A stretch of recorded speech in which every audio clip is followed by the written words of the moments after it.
امام کے پیچھے سورہ فاتحہ پڑھنی چاہیے کہ نہیں؟ صحیح مسلم کی حدیث میں ہے کہ پوری نماز کی ہر رکعت میں قرات کریں. یہ جو حدیث ہے نا ابو ہریرہ رضی اللہ تعالیٰ عنہ کی، اس میں الفاظ ہیں اقرا بہا فی نفسک. وہ حدیث قدسی جو بیان کی تھی حضرت ابو ہریرہ نے رضی اللہ تعالیٰ عنہ.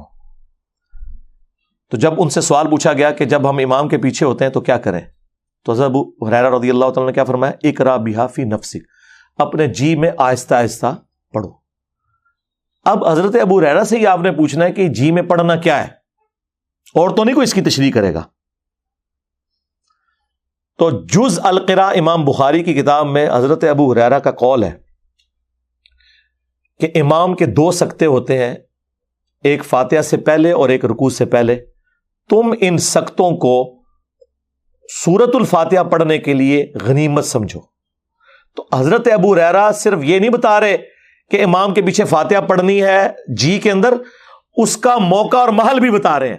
حضرت ابو ہریرہ نے کہیں یہ نہیں کہا کہ امام بلند آواز سے پڑھ رہا ہے تو آپ بھی بلند آواز میں یا آہستہ آواز میں اس کے ساتھ ساتھ پڑھیں. نہ، انہوں نے کہا سکتوں میں پڑھو. نمبر 1. نمبر 2، اقرا بہا فی نفسک کا معنی یہ بھی ہو سکتا ہے اپنے جی میں پڑھنا. اس سے یہ الفاظ نہیں ثابت ہوتے کہ سرن پڑھو، آہستہ آہستہ. نفسک یعنی اپنے جی کے اندر اندر، یعنی اس کے ساتھ ساتھ تم اپنے تصور میں پڑھتے جاؤ. تو وہ تو ہم پڑھ رہے ہوتے ہیں، جب ہم فاتحہ غور سے سن رہے ہوتے ہیں ہم ساتھ ہی پڑھ رہے ہوتے ہیں، اینڈ پہ آمین کہہ دیتے ہیں. اور تیسرا جو سب سے بڑا چھکا ہے، یہ مسلم شریف کی آپ نے جو حدیث لکھی، اس سے چند احادیث آگے 905 نمبر حدیث ہے مسلم شریف میں جس نے پورا عقیدہ کلیئر کر دیا ہے. اور وہ حدیث ایسی حیران کن حدیث ہے کہ اس میں امام مسلم نے اپنے کومنٹس بھی ڈالے ہیں. اور امام مسلم نے کہا کہ میں نے کہیں یہ دعویٰ نہیں کیا کہ جتنی دنیا کی صحیح حدیثیں ہیں وہ میں مسلم شریف میں لے کے آ رہا ہوں. البتہ میرا یہ دعویٰ ہے کہ میں مسلم شریف میں وہ تمام صحیح احادیث لے کے آ رہا ہوں جن پہ امت کا اتفاق ہے. اور پھر امام مسلم نے کہا کہ میرے نزدیک ابو ہریرہ کی حدیث درست ہے اور ابو موسیٰ اشعری کی بھی 905 نمبر حدیث کے انڈر، کہ امام اس لیے بنایا جاتا ہے کہ تم اس کی پیروی کرو. جب امام کہے اللہ اکبر تم کہو اللہ اکبر، اور جب امام قرات کرے تم خاموش ہو جاؤ، اور جب امام کہے وَلَضَّالِّينَ تم آمین کہو. تو اس میں تو کلیئر ہو گیا کہ کس قرات میں خاموش رہنا ہے. اور امام مسلم کہہ رہے ہیں یہ حدیث ابو ہریرہ بھی روایت کر رہے ہیں. تو ابو ہریرہ تو کہہ رہے ہیں جب پڑھا جائے سورۃ الفاتحہ کو تو خاموش رہو، اور جب وَلَضَّالِّينَ تو آمین.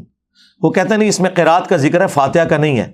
سرکار قرات کا ذکر ہے تو فاتحہ کا ہی ذکر ہے، کیونکہ اس میں الفاظ ہے جب امام قرات کرے تو خاموش ہو جاؤ، اور جب وَلَضَّالِّينَ کہے تو آمین کہو. سمجھ آئی؟ تو یہ فاتحہ.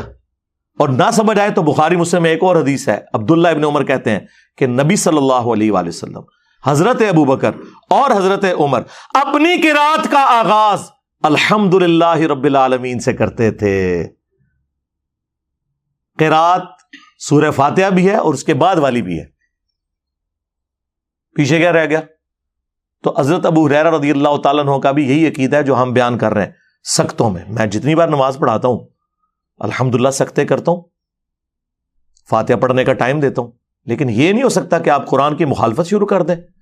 وَإِذَا قُرِئَ الْقُرْآنُ فَاسْتَمِعُوا لَهُ وَأَنصِتُوا لَعَلَّكُمْ تُرْحَمُونَ. جب قرآن پڑھا جائے خاموش ہو جاؤ اور توجہ سے سنو تاکہ تم پر رحم کیا جائے. اب وہ اس چکر میں پڑ جاتے ہیں. اہل حدیث میں حیرانگی ہوتی ہے، اہل حدیث کہتے ہیں یہ تو مکی آیت ہے، یہ مدنی کا. وہی والی بات جو بریلوی کہتے ہیں ایسے بتاں دے بارے چاہے تسی اے بزرگوں تے کیوں لاتی. اللہ کے بندو اللہ سے ڈر جاؤ. امام نسائی نے چیپٹر کی ہیڈنگ میں یہ آیت لی ہے اور اس کا فارم بیان کیا ہے کہ یہ جنرل آیت ہے جب بھی قرآن پڑھا جائے گا. اور اس سے بڑھ کر جز القراء میں امام بخاری نے جو اپنے کومنٹس کی ہیں 36 نمبر حدیث کے کانٹیکسٹ میں، اس میں ضعیف کا حکم لکھا ہوا ہے. وہ ضعیف ان اقوال کو کہہ رہے ہیں، لیکن جو خود لکھ رہے ہیں وہ تو ضعیف نہیں ہے نا.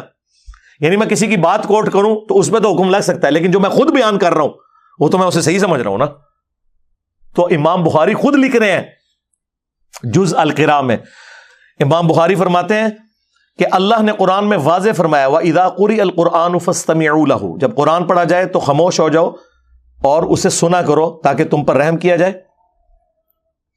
اور حدیث کہہ رہی ہے بخاری مسلم کی لا صلاۃ لمن لم یقرأ بفاتحۃ الکتاب، کہ جو سورہ فاتحہ نہیں پڑھتا اس کی نماز درست نہیں ہے۔ تو امام بخاری اس پہ خود کومنٹس کر رہے ہیں کہ ہم نے آیت پہ بھی عمل کرنا ہے اور حدیث پہ بھی کرنا ہے۔ امام بخاری کو تو نہیں پتا تھا کہ یہ آیت جو ہے وہ مکی ہے اور نماز مدینے میں آئی ہے، حالانکہ اللہ کے بندوں نماز تو مکے میں بھی تھی، 5 نمازوں کا شیڈیول مدینے میں ہے، نماز تو نبی الاسلام پہلے دن سے پڑھ رہے ہیں اور صحابہ اکرام پڑھ رہے ہیں۔ بخاری مسلم دونوں میں حدیث نہیں ہے، ابن مسعود کہتے ہیں میں نے 70 سے زیادہ صورتیں حضور کے پیچھے قیام اللیل میں سن کے زبانی یاد کی ہیں، اگر میں جانتا کہ مجھ سے زیادہ قرآن کسی کو آتا ہے تو میں اپنے اونٹ چلاتا، ان کے جگر جلا دیتا، اس شخص تک پہنچتا جو مجھ سے زیادہ قرآن جانتا ہے۔ تو نبی الاسلام تہجد میں قیام اللیل میں قرات کرتے تھے، صحابہ کرام سے یاد کرتے تھے، اور 2/3 قرآن تو ہے ہی مکی ہے، 1/3 مدنی قرآن ہے۔ صحابہ کرام نے مکے میں قرآن کیسے یاد کیا تھا؟ نبی الاسلام کے پیچھے وہ پڑھتے تھے، سورۃ المزمل میں آیا نبی الاسلام رات میں بعض اوقات 2/3 رات، بعض اوقات آدھی رات، بعض اوقات 1/3 رات قیام کرتے تھے، صحابہ کرام پیچھے سن سن کے اسے یاد کرتے تھے۔ تو بالکل کلیئر ہے۔ وہ کہتے ہیں نہیں جی وہ ابو داؤد میں اور جامعہ ترمذی میں حدیث ہے کہ فجر کی نماز میں پڑھ رہے تھے تو نبی الاسلام نے فرمایا کہ فاتحہ کے علاوہ کچھ نہ پڑھا کرو، مجھے لگا میری قرات سے کچھ چھین رہا ہے۔ اس سے آپ نے یہ رزلٹ کیسے نکال دیا کہ نبی الاسلام نے یہ کہا ہے کہ فاتحہ میں مجھ سے چھین لیا کرو؟ فاتحہ کی آپ نے ترغیب دلائی، یہ آپ نے کبھی بھی نہیں کہا کہ میرے ساتھ ساتھ پڑھو۔ نبی الاسلام ہر آیت کے بعد ایک وقفہ کرتے تھے، نبی الاسلام رکوع سے پہلے سکتہ کرتے تھے۔ تو حضرت ابو ہریرہ کی وہ بات یاد رکھیں، ان سکتوں کو غنیمت جاننا ہے، اور بلکہ جز القراء میں امام بخاری نے نقل کیا ہے کہ ہمارے سلف تابعین کے حوالے سے کہ وہ سکتے کیا کرتے تھے اور امام انشور کرتا تھا کہ پیچھے والے ان سکتوں میں قرآن سورہ فاتحہ پڑھ لیں۔ قرآن کے ساتھ قرآن والا معاملہ کوئی نہیں ہے جی، اور سن لینا کافی ہے۔ اور یہ جتنی باتیں میں کر رہا ہوں یہ افضلیت ہے، اگر کوئی امام سکتے نہ کرے، امام کی قرات سورہ فاتحہ کی جہری نمازوں میں مقتدی کے لیے کافی ہے، دیٹس آل۔ سرن نمازوں میں یقیناً آپ نے پڑھنا ہے، اور کتنی حیران کن بات ہے کہ ٹوٹل 17 رکھتے ہیں فرض، ان میں سے 6 صرف جہرن ہے، 11 سرن ہے۔ عشاء کی آخری 2 سرن، زور کی 4 سرن، عصر کی 4 سرن، اور مغرب کی آخری 1 سرن۔ زیادہ نماز تو ہے ہی سرن ہے، اس میں آپ نے دکانوں کا حساب نہیں کرنا، بلکہ امام کے پیچھے فاتحہ بھی پڑھنی ہے۔ بلکہ سنن ابن ماجہ میں حدیث ہے، جابر بن عبداللہ رضی اللہ تعالیٰ عنہ کہتے ہیں کہ ہم نبی صلی اللہ علیہ وآلہ وسلم کے پیچھے سورہ فاتحہ اور قرآن بھی پڑھتے تھے۔ یہ نہیں کہ فاتحہ پڑھ کے خاموش ہو جانا ہے، بعض لوگ فاتحہ پڑھ کے خاموش ہو جاتے ہیں زور اثر میں، نہ، جتنا قرآن یاد ہے پڑھتے جائیں۔ ہاں، کیوں؟ بخاری مسلم میں حدیث ہے کہ نبی علیہ السلام کی زور اثر کی جو پہلی 2 رکھتے ہیں ان کا قیام 30 آیات کے برابر ہوتا تھا۔ سورہ فاتحہ کے بعد 30 آیات، تو صحابہ کرام وہ 30 آیات میں خاموش رہتے تھے، نہیں پڑھتے تھے قرآن، اور آخری 2 کا قیام 15 آیات کے برابر ہوتا تھا۔ مراد آخری 2 میں بھی سورت پڑھ سکتے ہیں، لیکن بخاری مسلم میں یہ ہے کہ نبی علیہ السلام بسا اوقات فرض کی آخری 2 رکعتوں میں سورہ فاتحہ پہ ہی اکتفا کرتے تھے، سورت نہیں ملاتے تھے۔ بخاری مسلم کے الفاظ ہیں، نبی علیہ السلام بعض اوقات جو قرآن پڑھتے تھے 1-2 آیتیں اونچی بھی پڑھ دیتے تھے زور اثر میں، تاکہ ہمیں پتہ چل جائے کہ آپ کون سی سورت کی تلاوت کر رہے ہیں۔ ایک چیز موجود ہے، مجھے بتائیں، یہ کہتے ہیں ہمارے بزرگوں نے اگر دین نہ جمع کیا ہوتا تو دین برباد ہو جاتا، برباد ہی تھوڑے بزرگوں نے کیتا ہے۔ اللہ دے بندے ہو، صرف بخاری مسلم اتنی ٹینیس ڈیٹیل موجود نے،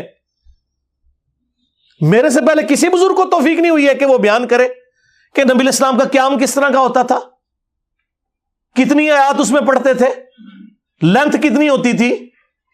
ایک چیز یہ کسی بزرگ بابے کی کتاب سے نہیں ہے، حدیث کی کتابوں میں۔ ہاں، باقی جو جہرن ہے اس میں آپ سنیں، آپ کا سننا پڑھنے کے ایکویلنٹ ہے۔ اور اگر آپ لیٹ شامل ہوئے اور آپ نے فاتحہ نہیں سنی تو اللہ تعالیٰ نے اس معاملے میں آپ کو ریلیکس کیا ہے. وہ امام کا پڑھنا آپ کے لیے کافی تھا. ایون آپ اگر رکوع میں بھی مل گئے ہیں تو رکعت شمار ہوگی. امت کی اکثریت اس کے اوپر متفق ہے. اور یہ جو میں آپ کو عقیدہ بتا رہا ہوں جہرن والا، اس میں اگر تھوڑا سا کوئی تفرد بنتا ہے نا تو وہ امام بخاری کا ہے، ورنہ باقی سارے سنی اور شیعہ دونوں متفق ہیں. شیعہ کے نزدیک بھی جہرن نمازوں میں آپ نے سن لیا تو کافی ہے، پڑھنے کی ضرورت نہیں ہے. اور اہل سنت میں بھی چاروں امام قائل ہیں، امام حنیفہ، امام شافعی، امام احمد حنبل، امام مالک جو بڑے امام ہے، کہ رکوع میں رکعت مل جاتی ہے. علماء عرب سارے قائل ہیں. یہاں پہ اہل حدیث کی اکثریت قائل نہیں ہے، لیکن اہل حدیث میں بھی لوگ قائل ہیں. رہ گیا جہری نمازوں میں سن لینا کافی ہے. اس کے اوپر آلموسٹ اگر میں دعویٰ کروں نا کہ اجماع ہے، کیونکہ عبداللہ ابن مبارک کے بارے میں جامع ترمذی میں آتا ہے کہ وہ امام کے پیچھے فاتحہ پڑھتے تھے، اور ان سے پوچھا گیا کہ اگر کوئی فاتحہ نہ پڑھے تو وہ کہتے ہیں میں کبھی نہیں کہتا کہ اس کی نماز نہیں ہوتی، امام کا پڑھ لینا بھی کافی ہے، لیکن میں ساتھ پڑھتا بھی ہوں. یہ تو کبھی مسئلہ نہیں آیا تھا کہ جہرن میں بھی آپ نے دب کے رکھنا ہے. ہاں اس ایکسٹریم پہ تھا امام حنیفہ کے نزدیک، نہ سرن میں پڑھنا نہ جہرن میں، لیکن یہ غلو پہ مبنی ہے. امام مالک کا موقف پرفیکٹ ہے الحمدللہ، اور وہ یہی ہے کہ جہرن میں سننا کافی ہے اور سرن میں آپ نے پڑھنا بھی ہے. اور یہی موقف امام ابن تیمیہ کا ہے، یہی موقف شیخ البانی کا ہے، محدث اعظم سعودیہ. یہی موقف ہمارے استاد مولانا اسحاق صاحب رحمہ اللہ کا ہے. یہی موقف ہمارے استاد ڈاکٹر اسرار صاحب رحمہ اللہ تعالیٰ کا ہے. اور یہی موقف الحمدللہ قرآن و سنت سے دلیل کے ساتھ ثابت ہوتا ہے. اسی لیے آج سے آلموسٹ کوئی 5 سال پہلے میں نے ایک ویڈیو ریکارڈ کروائی تھی، نیو فاتحہ خلف الامام. اس میں میں نے اپنے پرانے اس معاملے میں رجوع کیا تھا، جس میں میں کہتا تھا کہ جہرن میں بھی آپ ساتھ ساتھ پڑھیں اور سکتے نہ دینے کا وبال امام پر ہوگا. لیکن آپ کو حیرانگی ہوگی، اس وقت بھی میں یہ کہتا تھا، 8 سے 11 سال پہلے بھی، مسئلہ 84 فاتحہ خلف الامام کا نکال لیں، اس میں بھی میں نے کہا تھا کہ جو لوگ نہیں پڑھتے فاتحہ، میں یہ نہیں کہتا ان کی نماز نہیں ہوتی ہے، ان کا موقف بھی جو جہرن میں خاموشی سے سنتے ہیں وہ مضبوط ہے، لیکن میں اسے بہتر سمجھتا ہوں. تو اللہ کا شکر ہے میں نے اس وقت بھی کبھی کیٹاگوریکل ڈینائی نہیں کیا تھا، لیکن آج اللہ وجہ بصیرت یہ موقف میں صحیح سمجھتا ہوں کہ جہرن میں سن لینا کافی ہے. سرن میں آپ، جس میں یعنی آہستہ آواز میں امام پڑھتا ہے، آپ ساتھ ساتھ پیچھے پڑھیں گے. ظاہر ہے آپ کو تو امام کی آواز نہیں آ رہی. اب مجھے بتائیں حنفیوں کا کیا بنے گا، تیرا کیا بنے گا کالیا؟ تو نے تو کہانی کرائی تھی وَإِذَا قُرِئَ الْقُرْآنُ فَاسْتَمِعُوا لَهُ، کہ جب قرآن پڑھا جائے تو اس کو غور سے سنو اور خاموش ہو جاؤ. تو بتا 17 میں سے 11 رکعتوں میں تو اونچی آواز سے قرآن ہی نہیں پڑھا جاتا، تو پھر کیوں خاموش کھڑا ہو کے دکانوں کا حساب کرتا ہے؟ اے حنفی مسلمان، زور اثر میں تیرے پاس کیا بہانہ ہے؟ تیرے پاس کون سی قرآن کی آواز آ رہی ہے جو تو نے خاموشی سے سننی ہے اور توجہ کے ساتھ اس میں بولنا نہیں ہے؟ بلکہ حنفی تو مسافر امام کے سلام پھیرنے کے بعد بھی مقیم کی آخری 2 رکعتوں میں بالکل خاموش رہنے کا کہتے ہیں. اندازہ کریں. تو وہ دوسری ایکسٹریم کے اوپر ہے. ہاں امام احمد حنبل، امام شافعی وہ کہتے ہیں سرن ہو جارن ہو پڑھنا ہے، لیکن وہ میں نے بتایا کہ وہ سکتوں کے ساتھ ہے. وہ ابو داؤد میں حدیث موجود ہے، نبی علیہ السلام کے 2 سکتے ہوتے تھے. ایک فاتحہ سے پہلے دعائے استفتاح کے لیے، یہ صرف پہلی رکعت میں ہوتا تھا، یعنی ثنا پڑھنے کے لیے. اور دوسرا سکتہ رکوع میں جانے سے پہلے، وہ ہر رکعت میں ہوتا تھا. آج بھی حرمین میں، حرم مدینہ میں مسجد نبوی کے اندر جو مسجد نبوی کا امام ہے وہ سکتے کرتا ہے فاتحہ پڑھنے کے لیے، اور وہ اتنی لمبا سکتہ ہوتا ہے کہ پاکستانی تو 3 دفعہ سورہ فاتحہ پڑھ سکتے ہیں. شروع میں جب میں گیا نا تو میں بڑا حیران ہوا کہ یار یہ اتنی دیر خاموش کیوں کھڑے ہوتے ہیں، بھول جاتے ہیں کیا؟ وہ پھر میرے انکل وہاں پہ 36 ایئرس سے مقیم تھے، وہ مسجد نبوی میں نماز پڑھتے تھے، فوت ہو گئے، بقیہ غرقت میں دفن ہے. اللہ تعالیٰ ان کی غلطیوں سے درگزر فرمائے، انہیں نیک کاموں کا اجر دے. تو انکل اجاز مجھے بتانے لگے کہ یہ سکتہ کرتے ہیں قرآن پڑھنے کے لیے.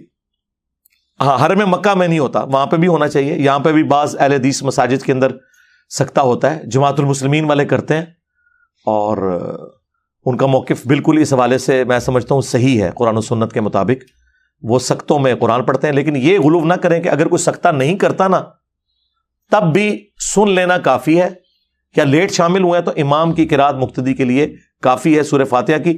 لیکن یہ میں بات کر رہا ہوں جہرن نمازوں کی، جہاں پہ سرن ہے وہ آپ نے پڑھنا ہے. وہ میں نے ابن ماجہ کی حدیث بتائی کہ جابر بن عبداللہ کہتے ہیں کہ ہم نبی علیہ السلام کے پیچھے صرف سورہ فاتحہ نہیں اس کے بعد بھی قرآن کا حصہ پڑھتے تھے. ظاہر جب آپ اتنا لمبا قیام کریں گے تو فاتحہ کے بعد خاموش ہو کے کیا کریں گے؟ دماغ میں خیال تو آئیں گے، دماغ تو سوچتا ہے. تو صحابہ کرام قرآن پڑھتے تھے، لیکن آپ نے وہ اتنی اونچی آواز سے نہیں پڑھنا کہ ساتھ والے ڈسٹرب ہوں، یہ ذہن میں رکھنا ہے. لہٰذا اسی کانٹیکسٹ میں جابر بن عبداللہ رضی اللہ تعالیٰ عنہ کا قول ہے جو ترمذی میں موجود ہے کہ فاتحہ کے بغیر نماز نہیں ہوتی مگر یہ کہ تم امام کے پیچھے ہو. اس سے مراد بھی صرف جہری نمازیں ہیں نہ کہ سرن نمازیں، کیونکہ سرن میں تو وہ خود بھی سورہ فاتحہ اور 7 آیات ملایا کرتے تھے. تو یہ مقدمہ بالکل کلیئر ہے، صحیح مسلم کی حدیث 905 ڈیسائسو ہے. امام مسلم نے کمنٹس کر دیے کہ ابو ہریرہ کا بھی یہی موقف ہے اور ابو موسیٰ اشعری نے بھی یہ حدیث روایت کی ہے کہ جب امام قرات کرے تم خاموش ہو جاؤ اور جب وہ وَلَضَّالِّينَ کہے تم آمین کہو. تو ہمارا یہ جو مقدمہ ہے یہ الحمدللہ قرآن و سنت میں بالکل فٹ ان بیٹھتا ہے. یہ اکثر لوگ پوچھ رہے ہوتے ہیں تو میں بار بار اس چیز کو ہائی لائٹ کر چکا ہوں. تفصیلی تو ویڈیو تھی لیکن یہ اس ویڈیو میں بھی آلموسٹ میں نے نٹ شیل کے اندر آپ کے سامنے سارا موقف رکھ دیا ہے تاکہ اگر کسی کو کوئی سمجھنے میں کوئی مسئلہ رہ گیا تو وہ اس کو ایکسیپٹ کرے، اور پھر بھی نہیں سمجھ آتی تو سعودیہ سے جو قرآن مفت بانٹا جاتا ہے احسن البیان جو پاکستان کے اہل حدیث عالم نے لکھا ہے، صلاح الدین یوسف صاحب رحمہ اللہ تعالیٰ فوت ہو گئے. ناسبیت تھی ان میں لیکن اللہ تعالیٰ ان کی مغفرت فرمائے، انہیں نیک کاموں کا اجر دے، برائیوں سے درگزر فرمائے. اہل حدیث میں بڑے علماء میں سے تھے، آلموسٹ 95 ایئرس کی ایج میں فوت ہوئے ہیں.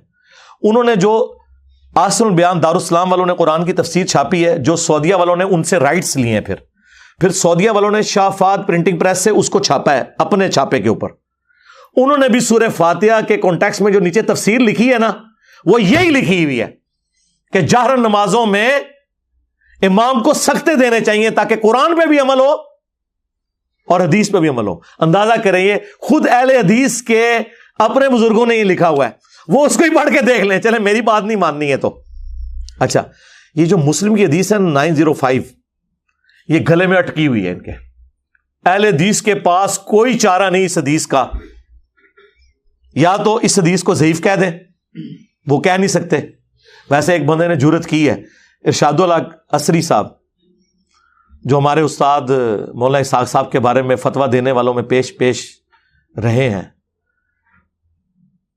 وہ بڑے اسٹانٹ قسم کے وہابی ہیں.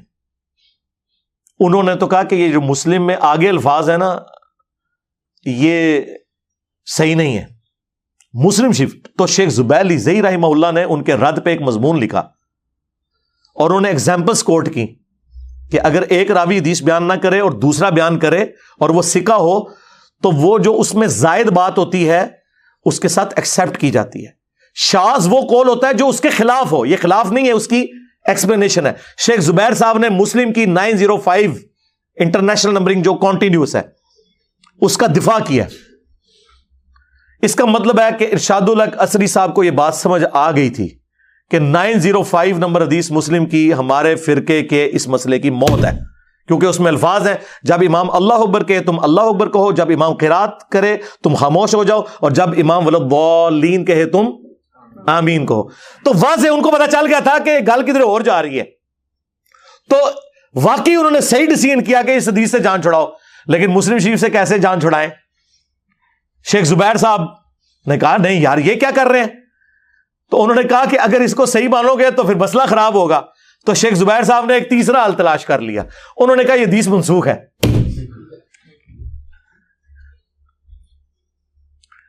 شیخ زبیر صاحب نے جو فاتحہ خلف الامام کے اوپر کتاب لکھی ہے نا اس میں اس حدیث کو انہوں نے منسوخ ڈکلیئر کیا مسلم شریف کی. اس کا مطلب ہے کہ شیخ زبیر لیزئی رحمہ اللہ اور ارشاد الحق عصری صاحب دونوں یہ مانتے ہیں کہ یہ حدیث اہل حدیث کے مسئلے کی موت ہے. ان کو منسوخ ڈکلیئر کرنی پڑی اور ان کو ضعیف. منسوخ کیسے ہے؟ یہ ناسخ تو ہو سکتی ہے، منسوخ نہیں ہے۔ منسوخ کیسے ہوگی؟ کہتے ہیں منسوخ ہوئی ہے اس حدیث سے لا صلاۃ لمن لم یقرأ بفاتحۃ الکتاب۔ سرکار اس کو تو ہم بعد میں دیکھیں گے، قرآن کی آیت کو حدیث نے کیسے منسوخ کر دیا؟ یہ تو قرآن میں آیت ہے وَإِذَا قُرِئَ الْقُرْآنُ فَاسْتَمِعُوا لَهُ وَأَنصِتُوا۔ اور دوسرا شیخ زبیر صاحب تو خود کہتے تھے سلف کا منہج، سرکار اس آیت کو چیپٹر کی ہیڈنگ میں لکھ کے امام نسائی نے سلف کا منہج بھی بتا دیا ہوا ہے کہ آپ نے خاموشی سے ہی سننا ہے۔ امام نسائی نے تو کمال کر دیا ہے، اس کو چیپٹر کی ہیڈنگ میں ڈالا ہے۔ امام نسائی اسی چیز کے قائل ہیں کہ جاری نمازوں میں آپ نے پیچھے نہیں پڑھنا۔ اور دوسرا منسوخ کیسے ہوئی؟ امام مسلم تو کہہ رہے ہیں کہ وہ پہلے لے کے آئے حدیث حضرت ابو ہریرہ والی اقرا بہا فی نفسک، جس کی یہ تفسیر اہل حدیث جو بیان کرتے ہیں میں اس سے نہیں ایگری کرتا۔ میں نے آپ کو لاجیکلی بتایا کہ خود ابو ہریرہ جب کہہ رہے ہیں کہ سختوں میں پڑھنا ہے تو بات ختم ہو گئی۔ امام مسلم پہلے وہ حدیث لے کے آئے حضرت ابو ہریرہ والی، اس کے بعد ابو ہریرہ کے ریفرنس سے لے کے آئے کہ ابو ہریرہ رضی اللہ تعالیٰ عنہ کہتے تھے کہ جب امام قرات کرے تم خاموش رہو، اور جب وہ ولضالین کہے تم آمین کہو۔ تم ناسخ تو پھر یہ حدیث ہے 905، نہ کہ وہ لا صلاۃ لمن لم یقرأ بفاتحۃ الکتاب، بخاری کی حدیث یا مسلم کی اقرا بہا فی نفسک۔ وہ بھی حدیث نہیں، حضرت ابو ہریرہ کا قول ہے، لیکن ہمارے لیے وہ حدیث کے درجے میں حدیث موقوف تو ہے۔ آپ کو یہ پورے کا پورا سینیریو کلیئر ہو گیا؟ لہٰذا وہ جو ترمذی کی حدیث یا ابو داؤد کی حدیث عبادہ ابن صامت والی جس میں وہ جہری نماز کا ذکر ہے، ویسے تو وہ حدیث شیخ البانی اس حدیث کو ضعیف کہتے ہیں، اور شیخ زبیر لزئی صاحب اسے کہتے ہیں حسن درجے سے نہیں گرتی۔ میرے نزدیک اگر اس کو حسن بھی مان لیا جائے تب بھی وہ مسئلہ آپ کا حل نہیں کرتی ہے، کیونکہ انہی احادیث کے اوپر تو امام نسائی نے باب باندھا ہوا ہے، اور امام نسائی نے اس سے وہ رزلٹ نکالا ہوا ہے جو ہم نکال رہے ہیں، جو امت کی اکثریت کا رزلٹ ہے۔ اور دوسرا یہ ہے کہ آپ نے سختوں میں پڑھنا ہے۔ عبادہ ابن صامت کا فجر میں یہ کہنا کہ پڑھنی ہے تو اس پہ محمول ہے کہ اس زمانے میں صحابہ کرام سکتے کرتے تھے، جو نبی علیہ السلام نے کیے، آیت کے بعد بھی سکتا اور رکوع سے پہلے بھی سکتا۔ سختوں کی حد تک یہ بات درست ہے۔ میں جتنی بار جماعت کراتا ہوں، میں آلموسٹ پچھلے کوئی 6-7 سال سے 5 نمازوں میں امامت کرتا ہوں الحمدللہ، اور میں سکتے کرتا ہوں، فاتحہ پڑھنے کا ٹائم دیتا ہوں 3 نمازوں میں۔ ظہر اثر میں تو ویسے ہی ضرورت نہیں رہتی، وہ تو آپ خاموشی سے پڑھ رہے ہوتے ہیں۔ تو الحمدللہ سختوں والا معاملہ جو ہے اس کے ساتھ یہ چیز جڑی ہوئی ہے۔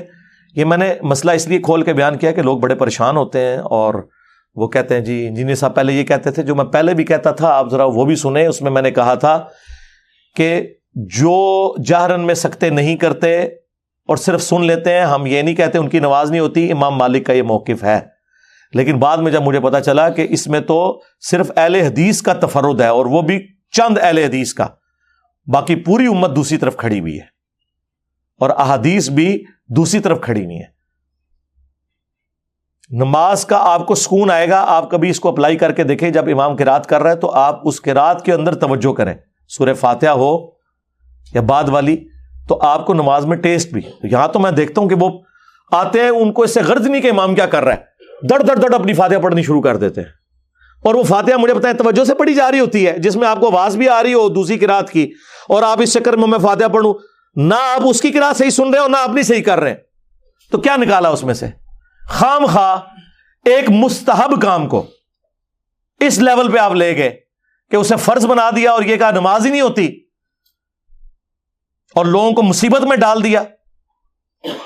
اور اللہ کا شکر ہے کہ میں اتنا ہارڈ لائنر ہونے کے باوجود اللہ کے فضل سے جب یہ چیز مجھ پہ کھلی تو میں نے الحمدللہ اس معاملے میں پوری سختی کے ساتھ اس موقف کو بیان کیا کہ یہ بہت آپ غلط کھیل کھیل رہے ہیں امت کے ساتھ، جو آپ کہہ رہے ہیں کہ جہر نمازوں میں پیچھے پڑھتے آؤ۔ تو لوگ تو سکون میں آ گئے، لوگ کہتے ہیں نہیں شکر الحمدللہ ہماری زندگی آسان ہو گئی ہے۔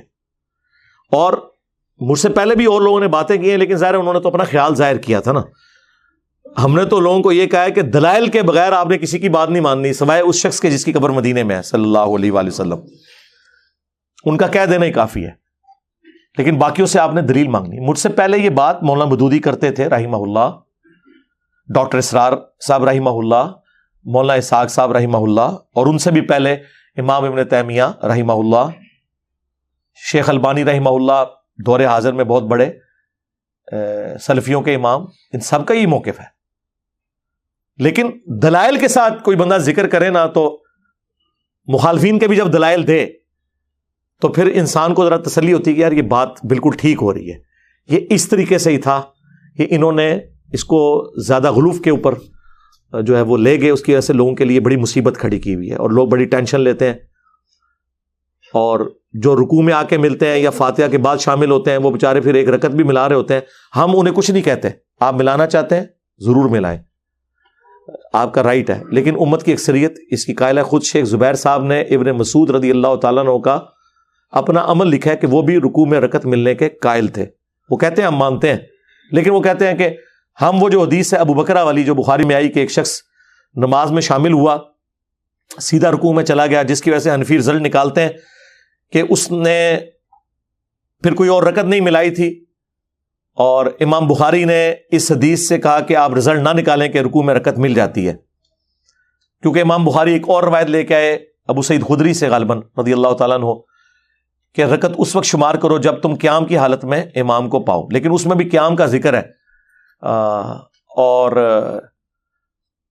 یا رکوع میں جانے سے پہلے فاتحہ پڑھنے کی ترغیب امام بخاری نے کہا کہ اس حوالے سے ہونی چاہیے، تو تب رکعت شمار ہوگی. لیکن امام بخاری کے سامنے یہ حدیث ابو بکرہ والی جو خود بخاری میں لے چکے تھے کہ وہ صحابی نے تو قیام بھی نہیں کیا، ڈائریکٹ آ کے رکوع میں ملے، تو نبی علیہ السلام نے فرمایا کہ تمہارے جو نماز کا شوق یہ میں نے دیکھا ہے، آندہ جب تم آؤ تو تسلی سے آؤ. وہ پیچھے سے ہی رکوع میں چلے گئے تھے، پھر چلتے چلتے صفوں میں شامل ہوئے. حضور نے کہا تسلی سے آؤ، صف میں کھڑے ہو کے نماز میں جو رکعت ملے وہ لے لو، جو رہ جائے وہ پوری کر لو. تو جو لوگ رکوع میں رکعت ملنے کے قائل ہیں وہ اس کو دلیل کے طور پر پیش کرتے ہیں کہ دیکھیں ابو بکرہ رضی اللہ تعالیٰ عنہ کو رکوع میں ملنے پہ نبی علیہ السلام نے یہ نہیں فرمایا کہ تمہاری رکعت رہ گئی ہے. دوسرے لوگ کہتے ہیں اس میں عدم ذکر ہے، اس میں کوئی تفصیل ہے ہی نہیں ہے. ویسے میرے نزدیک یہ بات دونوں طرف جا سکتی ہے. ہو سکتا ہے انہوں نے ملا لی ہو اور زیادہ چانس ہے کہ نہیں ملائی ہو، کیونکہ اگر ملائی ہوتی تو اس کا ذکر موجود ہوتا. بہرحال ہم دونوں کو بینیفٹ آف ڈاؤٹ دیتے ہیں. اس سے امام بخاری جو رزلٹ نکال رہے ہیں وہ تو بڑی مشکل سے ہی نکلتا ہے، دوسرے جو نکال رہے ہیں وہ پھر بھی نکل آتا ہے، لیکن ہم وہ بھی نہیں مانتے. ہم نے دوسرے دلائل آپ کے سامنے رکھ دی ہیں. مسلم کی ایک حدیث 905 نمبر وہ سارے کے سارے مسئلے کو کلیئر کرتی ہے اور وہ فٹ ان بیٹھتی ہے. اور جز القراء میں خود امام بخاری مان رہے ہیں کہ قرآن پہ بھی عمل کرنا ہے، وَإِذَا قُرِئَ الْقُرْآنُ فَاسْتَمِعُوا لَهُ، اور حدیث پہ بھی عمل کرنا ہے سختوں کے ذریعے. تو میرے خیال ہے سختوں والا معاملہ ایسا ہے. باقی اگر سختہ مختصر ہو یا مغرب کی آخری رکعت میں تھوڑی دیر کے لیے امام فاتحہ کا وقفہ کرے، کیونکہ حنفی تو آخری رکعت میں 3 دفعہ سبحان اللہ بھی پڑھ لیتے ہیں، حنفی بھی اور شیعہ بھی. ان کے نزدیک صرف پہلی 2 رکعتوں میں فاتحہ ضروری ہے، آخری 2 رکعتوں میں صرف 3 دفعہ سبحان اللہ یا تسبیحات پڑھنے سے بھی نماز ہو جائے گی. تو اس لیے وہ بعض اوقات مختصر کرتے ہیں. لوگ کہتے ہیں ہم تو فاتحہ کی بھی 2 آیتیں ہی پڑھی ہیں، امام رکوع میں چلا گیا. سرکار آپ رکوع میں چلے جائیں، جتنا پڑھا جاتا ہے وہ پڑھا جائے. ایک دفعہ بھی آپ کی فاتحہ ہو گئی ہے تو وہ ایکویلنٹ ہے. یہ بھی سلف میں موقف رہا ہے، پوری نماز میں ایک دفعہ بھی سورہ فاتحہ. ہاں، جز القراء میں امام بخاری نے سلف کے حوالے سے یہ چیزیں نقل کی ہوئی ہیں. صلو علی محمد و آل محمد، اللہم صلی علی محمد و علی آل محمد.